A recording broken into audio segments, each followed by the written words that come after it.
సినిమాలు చూడకూడదంట, ఆ తర్వాత చెడు స్నేహాలు చేయకూడదంట, తాగకూడదంట, డ్రగ్స్ తీసుకోకూడదంట, లేకపోతే వ్యభిచార సంబంధమైన నిలయాలకు వెళ్ళకూడదంట, 2 సెటప్లు 3 సెటప్లు ఉండకూడదంట.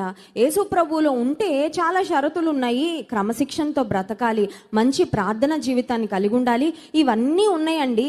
ఇవన్నీ చేయడం అంత ఈజీ కాదు. ఎందుకంటే విచ్చలవిడిగా బ్రతకడం ఈజీ, అబద్ధాలు చెప్పడం ఈజీ, నీతిగా బ్రతకడం కష్టం.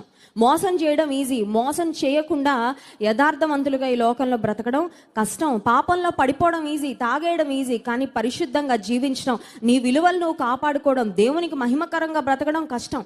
ఇంత కష్టపడి నేను దేవునిలో ఉంటే నాకేమన్నా ప్రతిఫలం ఉంటుందా అంటే, నీవు ఎంత కష్టపడి దేవునిలో ఉండడానికి ప్రయత్నం చేస్తావో ఆ కష్టం పక్కన పెడితే, దేవునిలో నీవు ఉన్నందుకు ఆయన ఇచ్చే ఆశీర్వాదాలు మాత్రం అవి డబ్బుతో కొనలేని, వెల కట్టలేనంత విలువైన ఆశీర్వాదాలు. హల్లెలూయా.